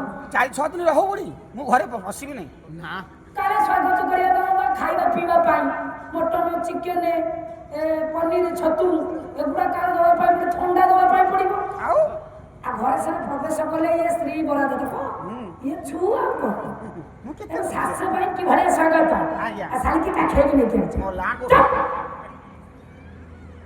ଆରେ ଅତିଥି ବଡ ହେଇଥିଲେ ପ୍ରଣାମ କରିବ ସମ୍ଭ୍ରମରେ ନମସ୍କାର କରି ଯଦି ତାଙ୍କୁ ବିଷ୍ଣୁ ପ୍ରାୟ ମଣି ସତ୍କାର କରିବ ସେ ସାନକୁ ସ୍ନେହ ଆଶୀର୍ବାଦ ସ୍ନେହ କରିବ ଆଶୀର୍ବାଦ କରିବ ଏତେ କଥା ବୁଝେଇବ। ତେଣୁ ଆଜ୍ଞା ମୋ ମା ଲକ୍ଷ୍ୟ କରନ୍ତୁ ପତିବ୍ରତା ନାରୀ କାହାକୁ କହିଲା ଏଇଟା କଥା କହିଲା ପତିବ୍ରତା ନାରୀ ମୋ କାହାକୁ କହିଲା ସାର୍ ମୁଁ କହିବି ସେ ଶିଳରେ ସ୍ୱାମୀ କି ପତିକି ବାଟିକି ପିଆଇ ଦିଏ ତାକୁ ପତିବ୍ରତା ନାରୀ କହିବା। ନହୁଷଙ୍କ କଥାବାର୍ତ୍ତା ରହିଛି ଦେବତାମାନେ ବସି ଆସିଛନ୍ତି ନହୁଷା ସିଂହାସନରେ ଅତିଥି ସତ୍କାର କରୁଛନ୍ତି। ଆଚ୍ଛା ଯିଏ ଶିଳରେ ପତି ବାଟିକି ଦବ ସ୍ୱାମୀ କି ପେଇ ଦବ ସେ ପତି ବଟା ନାରୀ ପତି ବଟା ନାରୀ ମୁଁ କହିଲି ପତି ବଟା ନାରୀ ସାର୍ କାହାକୁ କହିବା କହିବ କାହାକୁ କହିଲା କହିଲେ ପତନା ତ ପ୍ରାୟତଃ ଇତି ପତ୍ନୀ ଆଜ୍ଞା ଯେଉଁ ସ୍ୱାମୀ ଆଗେ ସ୍ତ୍ରୀକୁ ଗ୍ରହଣ କଲା ପରେ ମଦ ଗଞ୍ଜେଇ ବିଡ଼ି ସିଗାରେଟ ପାନ ଇଏ ପତନ ଖାଇବା ଅର୍ଥାତ ଏ ଜିନିଷ ଗୁଡାକ ଖାଉଥିବ ପତନ ଦିଗରୁ ଯେଉଁ ନାରୀଟି ସ୍ୱାମୀକୁ ରକ୍ଷା କରେ ପତନାତେ ପ୍ରାୟତଃ ଇତି ପତ୍ନୀ ତାକୁ କହିବା ପତ୍ନୀ ପତନ ଦିଗରୁ ଯିଏ ରକ୍ଷା କରେ ସେ ପତ୍ନୀ। ସାର୍ ଭାର୍ଯ୍ୟା କାହାକୁ କହିବା? ଏ ଭଗବାନ ଭାର୍ଯ୍ୟା ଯିଏ ଭାର ବହନ କରେ ଭାର ବହନ କରେ ମାନେ ଦାୟିତ୍ୱ ବାପ ଘର କୂଳ ଶାଶୁ ଘର କୂଳରେ ଯେ ଦାୟିତ୍ୱ ନିଏ ତାକୁ କହିବେ ଭାଜା। ସାର୍ ମାଇ ପକାଉ କହିବା ବୁଝୁଥିଲି ଅନଉଛ କ'ଣ କାଇଁ ମୁଁ ତମକୁ କଣ ପଚାରୁଛି ବୁଝିବା ପାଇଁ? ମୁଁ ପତିବ୍ରତା ନାରୀ ସିନ୍ଦୁର କେଉଁଠି ରଖିକି ଗଲେ ସେଇ କଥା କହୁଛି। ତମେ ଏତେ କଥା କାହିଁ ପଚାରୁଛ? ରାତି ଦେଖୁଛ, ଶୀତ ଦିନ ସମୟ, ଟିକେ ପ୍ରସଙ୍ଗଟାକୁ ସାରିବା। ମୁଁ ବୁଝୁଥିଲି ଆଉ କ'ଣ କଥା ଏମିତି କିଛତ୍ର କରି କ'ଣ ହଉଛ ମ ତେଣୁ ଆଜ୍ଞା ଆମ ମା ମାନେ ଲକ୍ଷ୍ୟ କରନ୍ତୁ। କହୁନା ସେଇଟା କଣ ମାଇ ପକାଉ କହି ଏ ଭଗବାନ, ଆରେ ସେଇଟା ହେଲା ମାଇବ। କ'ଣ ଅପଭ୍ରଂଶ କରି କଳି ଯୁଗରେ ମା କହୁଛେ, ମାଇପ କିନ୍ତୁ ମାଇବ କେମିତି? ମା ଇବ୍ ଇବି ଇବ୍ ମାନେ ପରି, ଆଜ୍ଞା ମା ପରି। ସ୍ତ୍ରୀଟି ଯଦି ସ୍ୱାମୀକୁ ସ୍ନେହ ଆଦର କଲା, ଭଲ ପାଇଲା, ମା ପରି ଯେମିତି ମା ସ୍ନେହ କରେ, ଆଜ୍ଞା ଆଜ୍ଞା ତ ସେଇମିତି ସ୍ତ୍ରୀଟା ଯଦି ସ୍ନେହ ଆଦର କଲା ତାକୁ କେବେ ମାଇବ। ଅପଭ୍ରଂଶ କରି କହୁଛେ ମା ଇପ ସେଇଟା ମାଇବ। ମାଇବ। ଆଉ ମୋତେ ସେ କ'ଣ ଓଲଟା ଏମିତି ଡାକୁଛି? କଣ ଡାକୁଛି? ମୁଁ ତାକୁ ଡାକୁଛି ମାଇପ, ସିଏ ମୋତେ ଘଇତା ଡାକୁଛି। ଆଉ ଭାଷା ତମ ଘରେ ନାହିଁ? ଆମେ ତ ପାଠଶାଠ ପଢ଼ିନୁ ଡାକୁଛୁ। ପାଠ ସାଠ ନ ପଢିଲେ ଏମିତି ଘରେ ଡାକା ମୁଁ ତାକୁ ଏବେଠୁ ଡାକି ମା ଇବ। ଇବ। ସେ ଖରାପ ଭାଷା ଡାକିବିନି। ନା ସିଏ ମୋତେ ଯୋଉ ଘଇତା ଡାକୁଛି ତାକୁ କ'ଣ କହିବି? ସେଇଟା ନୁହଁ, ଆଉ ସେଇଟା ଶୁଦ୍ଧଟା ହେଲା ଗ୍ରହିତା। କ'ଣ କେମିତି କହିଲ? କେମିତି? ଆଚ୍ଛା, ମୋ ବାପା ଯିଏ ଚିଠି ପଠାଏ, ପ୍ରେରକ ଯିଏ ଚିଠି ଗ୍ରହଣ କରେ, ଗ୍ରାହକ ତ ସେମିତି ବେଦୀରେ ଗୋଟାଏ ବର କନ୍ୟାକୁ ଗ୍ରହଣ କଲା, ମୋ ବାପା ଶୁଦ୍ଧରେ କହନ୍ତି ଗ୍ରହିତା। ସେ କଥା କହିବି ଆଉ। ଗାଁ ଗହଳିରେ ସେତେବେଳେ ପାଠ ପଢିନଥାନ୍ତି, ଗ୍ରହଟା ହୁଏନି ତ କହିଦିଅନ୍ତି ଘ। କହିଲ ତ ଘ, ହଁ ପାଠ ସେଇଟା କହନ୍ତି। କିନ୍ତୁ ବାସ୍ତବରେ ସେଇଟା ଶୁଦ୍ଧରେ ଗ୍ରହିତା। ବେଦୀରେ ଗ୍ରହଣ କଲା ଗ୍ରହିତା, ଚିଠି ଗ୍ରହଣ କଲେ ଗ୍ରାହକ।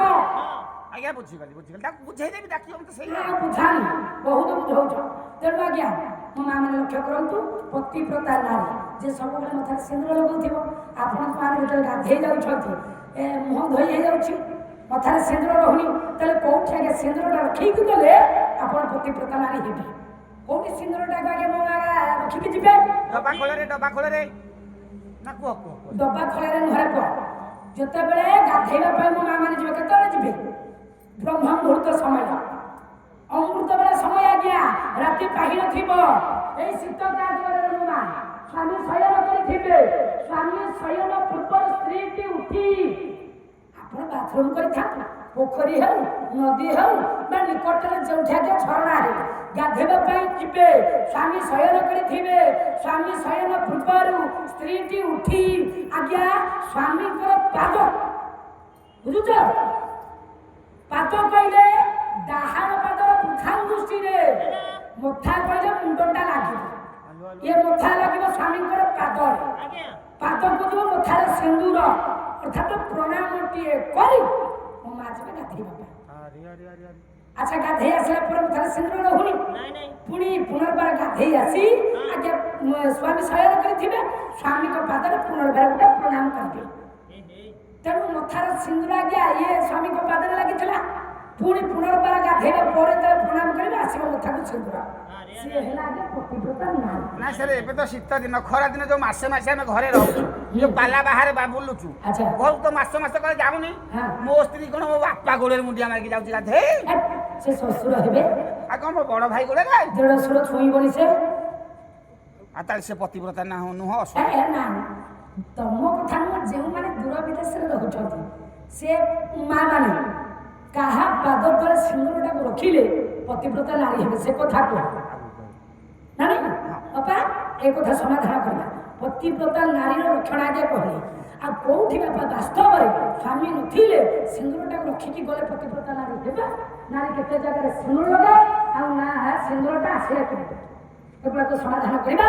କଥାଟା ରହିଥିଲା ଆଜ୍ଞା ନହୁଷଙ୍କ ପୁରର ଅତିଥି ଦେବତା ମାନେ ଆଜ୍ଞା ଉପସ୍ଥିତ ଅଛନ୍ତି, ତେଣୁ ସମାଧାନ ପୂର୍ବକ ଅତିଥିକୁ ଆଜ୍ଞା ବିଷ୍ଣୁ ପ୍ରାୟ ମଣି ସତ୍କାର କଲେ ଆଜ୍ଞା ଇଏ ରାଜା ନହୁଷ। ଅତିଥି ସତ୍କାରର ଦେବତା ମାନେ ଆଜ୍ଞା ଆନନ୍ଦିତ କଲେ, ଯାହା ମନେ ମନେ ବିଚାର କଲେ ନାରାୟଣ ଆମକୁ ଯାହା କହିଛନ୍ତି ତା ସତ୍ୟ, ଭଲ ପୂଜା କରୁଥିଲେ, ଅତି ଚମତ୍କାର ଭାବରେ ଏମାନେ କରୁଛନ୍ତି ଅତିଥି ସତ୍କାର। ତେଣୁ ଯାହା ହେଉ ସର୍ବଦେବଗଣ ମାନେ ଆଜ୍ଞା ରାଜା ବଡ଼ କାର୍ଯ୍ୟ ନିମନ୍ତେ ଆସିଛୁ। ଏ ମୋ ପାଖକୁ ଆସୁଛ ସର୍ବ ଦେବତା ମାନେ ଆସିବାର କାରଣ ହେଉଛି ରାଜା ନହୁଷ ଆମେ ସ୍ୱର୍ଗଧୀଶ୍ୱର ଦେବରାଜ ଇନ୍ଦ୍ର ହଁ ହଁ ହଁ ହଁ 12 ବର୍ଷ ପାଇଁ ଇନ୍ଦ୍ର ଆସନ ସେ ଛାଡ଼ି ଦେଇଛନ୍ତି। ମାନେ କେଉଁଥିପାଇଁ କ'ଣ ପାଇଁ ଆପଣ ଗଲେ ସେଠିକି ଜାଣିବେ, କିନ୍ତୁ ବର୍ତ୍ତମାନ ତୁମକୁ ଅନୁରୋଧ ତୁମେ ଯିବ 12 ବର୍ଷ ପାଇଁ ଇନ୍ଦ୍ର ଆସନ ଅଳଙ୍କୃତ କରିବ। ତାମାନେ ଇନ୍ଦ୍ର ଆସନରେ ମୁଁ ବସିବି? ଆପଣ ଥଟ୍ଟା କରୁଛନ୍ତି ଦେବତା। ନା ନା ଆପଣଙ୍କୁ ସେମିତି ଲାଗୁଥିବ। ମୁଁ ମର୍ତ୍ତ୍ୟପୁରରେ ସାମାନ୍ୟ ମାନବ, ସ୍ୱର୍ଗପୁରରେ ଆପଣ ଏତେ ବଡ଼ ତେଜସ୍ୱୀ ଦେବତା ମାନେ ଥାଉ ଥାଉ ହଁ ହଁ ଭଗବାନ ନାରାୟଣ ଅଛନ୍ତି, ଶିବ ଭଗବାନ ଅଛନ୍ତି, ଆଚ୍ଛା ବ୍ରହ୍ମଦେବ ଅଛନ୍ତି, ହଁ। ମୁଁ ଆପଣ ମାନଙ୍କୁ ଶାସନ କରିବି। ଆପଣ କାହିଁ ଥଟ୍ଟା କରୁଛନ୍ତି ପ୍ରଭୁ କହିଲେ? କହିଲେ ଅସମ୍ଭବ ମତା ସମ୍ଭବ ହେଲା ଅସମ୍ଭବ କଥା ସମ୍ଭବ ହେଲା ଲୋକେ ନହୁଷ ହୁଦ କଟିଲା ଫୁଲକେ ନହୁଷ ହୁତ କଟିଲା ନରକ ମାନବ ହେବ ନଭବା ଭରତ ଭଗରେ ବନ ଭବା ଧନ୍ୟ ହେବେ ପିତା ମୋ ପୁରବା ଗଞ୍ଜ ହେବେ ପିତା ମଧୁର ଲବା ଧନ୍ୟ ଏ ଭାରତ ଖଣ୍ଡରେ ଧନ ହେ ଭାରତ ଖଣ୍ଡରେ ଧନ୍ୟ ଏ ଭାରତ ଖଣ୍ଡରେ ଧନ ହେ ଭାରତ ଖଣ୍ଡରେ ଶଙ୍ଖ ଧରି ତୁରି ବର୍ତ୍ତମାନ ମଉଳି ଉଛୁଳି ପଡୁଛି। ବାଃ, ତେଣୁ ଆଜ୍ଞା ସେଇ ସମୟରେ କହିଲେ ବାବା ଅସମ୍ଭବ, ଆରେ ଇଏ ପୂର୍ବରୁ ଯାହା ନ ହେଇଛି ୟା ପରେ ହେବ ନା ନାହିଁ ମୋର ଅବିଶ୍ୱାସ, କିନ୍ତୁ ଏ ମୂର୍ତ୍ତି ଘର ଗୋଟେ ଆଶ୍ଚର୍ଯ୍ୟ। ସାଧାରଣ ମୁଁ ଗୋଟିଏ ମାନବ, ମୁଁ ଇନ୍ଦ୍ର ଆସନ ଅଳଙ୍କୃତ କରିବି?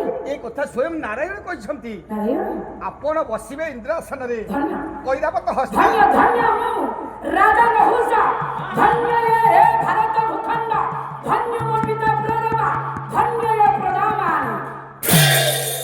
ଯାହାଫଳରେ ମୋର ଏତେ ବଡ଼ ସୌଭାଗ୍ୟ, ମୁଁ ଯିବି ସ୍ୱର୍ଗ ଆସନ ଇନ୍ଦ୍ର ଆସନ ଅଳଙ୍କୃତ ହେବି। ବାଃ ଧନ୍ୟ। ନହୁଷ ରାଜା ହଁ ଆପଣ ଯିବେ, ହଁ। କିନ୍ତୁ ଆପଣଙ୍କ ସ୍ତ୍ରୀ ଯାଇପାରିବେ ମୁଁ କ'ଣ ପଚାରିଲିନି? ନାଇଁ। ହେଠି ଅଛନ୍ତି ସ୍ତ୍ରୀ। ମର୍ତ୍ତ୍ୟ ଭୁବନରେ ସ୍ତ୍ରୀ ନହେଲେ ହଉନି ତ, ତେଣୁ ତମେ ଭାବୁଛ କ'ଣ ମୁଁ ଏତେ କମଜୋର ରାଜା ଯେ ସ୍ତ୍ରୀ କି ମୁଁ ଅନୁରୋଧ କରିବି ନବା ପାଇଁ? ସ୍ତ୍ରୀ ବା ନହେଲେ କଲରା ବିଲ କୋଡ଼ି ହଉନାହିଁ। ଏ ଭଗବାନ ଭାତ ବୁଝାଇ ନାହିଁ କି ଶୀତ ଦିନେ ଶୁଖୁଆ ପଡ଼ିକି ଥୋଇ ବସିଥିବ ହିଡ଼ ଉପରେ, ଏହେ। ପୁଅ ସ୍ତ୍ରୀ ଆଖି ଠାଠାରେ ପକଉଥିବ, ବାବା। ଓ 4 ଗୁଣ୍ଠୁ ଜାଗାରେ 12 ଗୁଣ୍ଠୁ ତୁ କୋଡ଼ି ପକେଇବୁ। ସତରେ ମୁଁ ବାପା? ଆଉ ଇଂରାଜ ଅଲ୍ଲାଦଙ୍କ କଥା ଗୁଡ଼ାକ କହୁଛ। ଶୀତ ଦିନରେ ଇଏ ତମେ ଯିବ କଲରା ବିଲ ପଡ଼ିବାକୁ, ମୋ ମା ମାନେ ଯାଇକି ଭାତ ନେଇକି ହିଡ଼ ମୁଣ୍ଡରେ ଠିଆ ହେବେ, କ'ଣ କହିବ ଆଖି ଠାଠାରେ? ଆଖି ଠାତରେ ପକଉଥିବ। ମୋ ସ୍ତ୍ରୀ ବା ହେୟା କରୁଛି। 5 ଗୁଣ୍ଠି ଜାଗାରେ 10 ଗୁଣ୍ଠ କୁଆଡ଼େ ପୋଡ଼ିଦେବେ ଇଏ କଲରା। ମାଟି ସବୁ ନଉଟୋଇ ପକେଇବି। ହଉ ତେଣୁ ଆଜ୍ଞା ମୋ ମାନ ଲକ୍ଷ୍ୟ କରନ୍ତୁ, ସେଇ ସମୟରେ ରାଜା ନହୁଷଙ୍କୁ ଯେତେବେଳେ ଅନୁରୋଧ କରିଛନ୍ତି, ଆଜ୍ଞା ନିଜକୁ ଧନ୍ୟ ମନେ କରି ସମ୍ମତି ଦେଲେ। ଠିକ୍ ଅଛି, ଯେତେବେଳେ ନାରାୟଣ କହିଛନ୍ତି ଆଉ ତୁମେ ଅତିଥି ରୂପେ ଦେବତାମାନେ ଆସିଛ, ମୁଁ କ'ଣ ତୁମର ମତକୁ ଅସ୍ୱୀକାର କରିବି? ମୁଁ ରାଜି, ତୁମମାନଙ୍କ ସହିତ ମୁଁ ଇନ୍ଦ୍ର ଆସନ ଯିବା ପାଇଁ ରାଜି। ଯିବ ତ? ହଁ ଚାଲ ଆମେ ଯିବା ସ୍ୱର୍ଗପୁର। ଜୟ ଜୟକାର କରି ନେଇଯାଇଛନ୍ତି ଆଜ୍ଞା ରାଜା ନହୁଷଙ୍କୁ ସ୍ୱର୍ଗାଧୀଶ୍ୱର ଦେବରାଜ ଇନ୍ଦ୍ର ପଦରେ ଅଧିଷ୍ଠିତ କରିବା ପାଇଁ। ଯାହା ହେଉ ଆଜ୍ଞା ଆନନ୍ଦ ମନରେ ସର୍ବଦେବଗଣ ମାନେ ଆଜ୍ଞା ନେଇଯାଏ ରାଜା ନହୁଷଙ୍କୁ ବସେଇଲେ ସିଂହାସନରେ ବା ଇନ୍ଦ୍ର ଆସନରେ।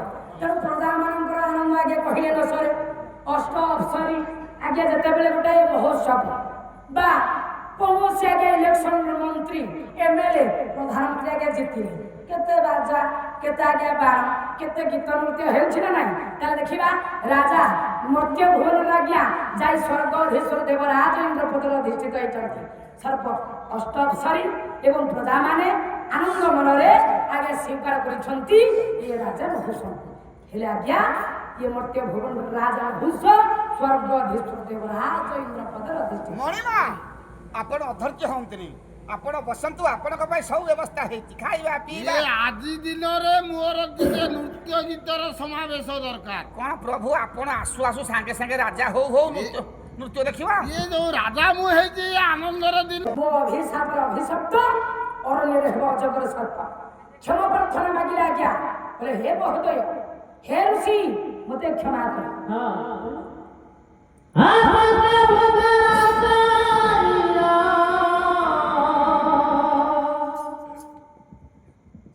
मुझे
ପାଇଲା ମାନବ ଦେହ ଧରାରେ ଅଧର୍ମ।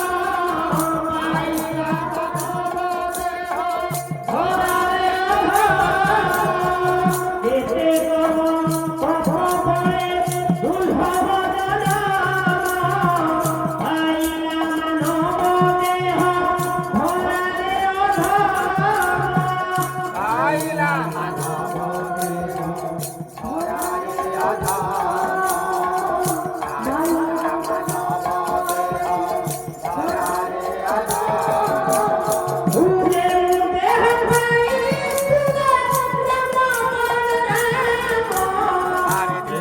ଦେହ ପାଇଥିଲେ ରାମ ବଳରାମ।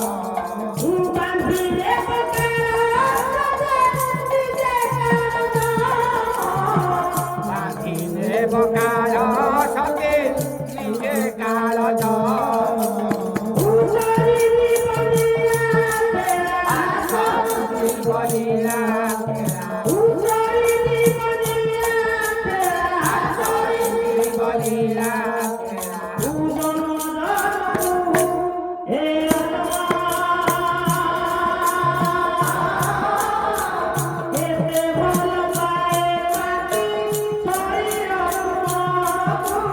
ଆରେ କେତେ ଭଲ ପାଏ ମାତେ ଶରୀରକୁ।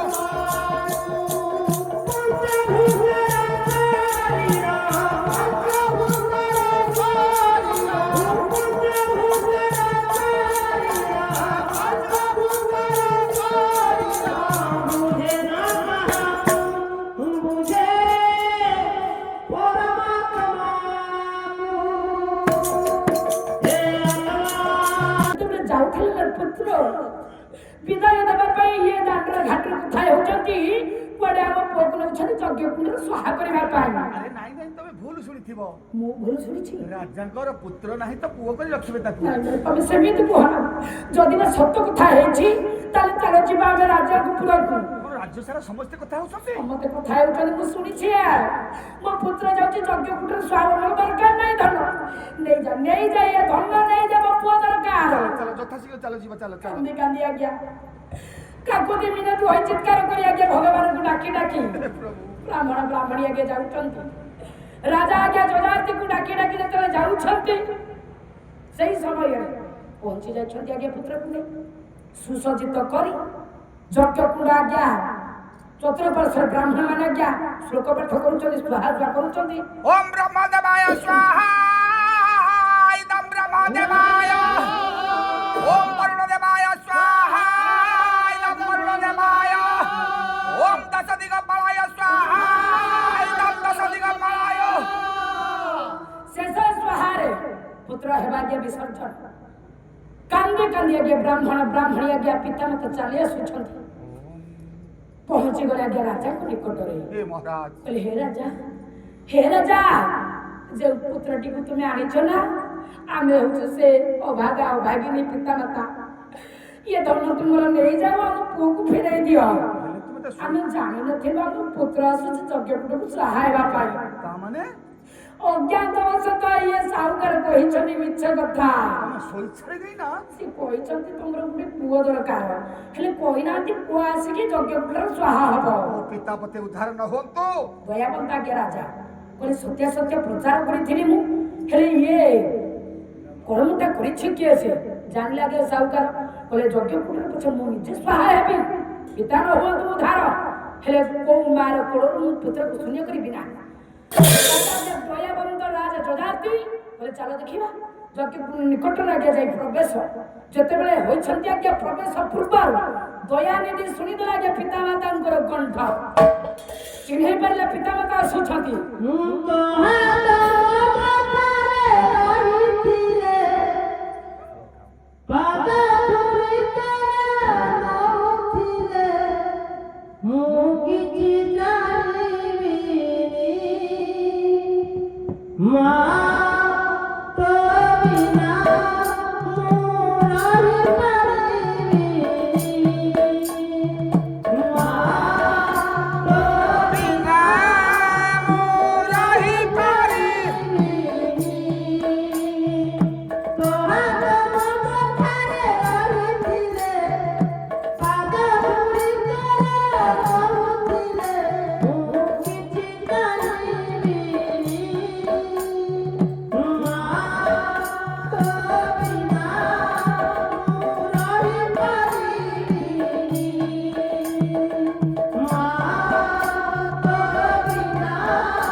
ଦୟାନିଧି କହିଲେ ମୋ ମା ତ ଆସିଲାଣି ଫେରେଇ ନେଲେ ପୁନର୍ବାର ସେଇଭଳି ଆମେ ଦୁଃଖ କଷ୍ଟରେ ଜୀବନ ଯାପନ କରିବୁ।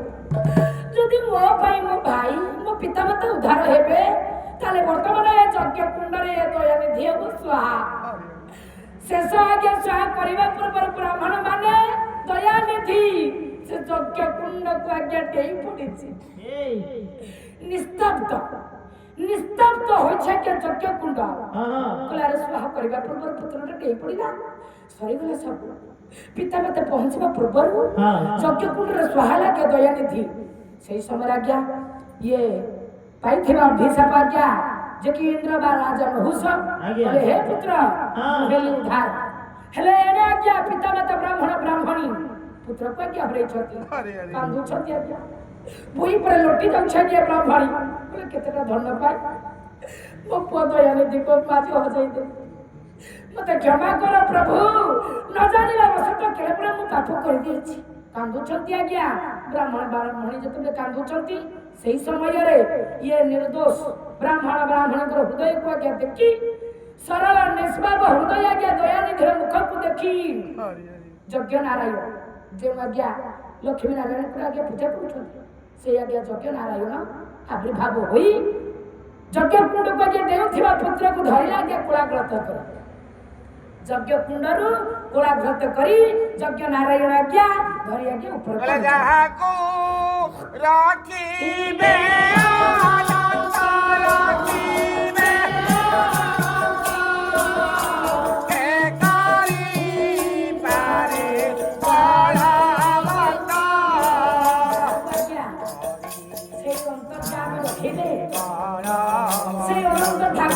ରଖିବେ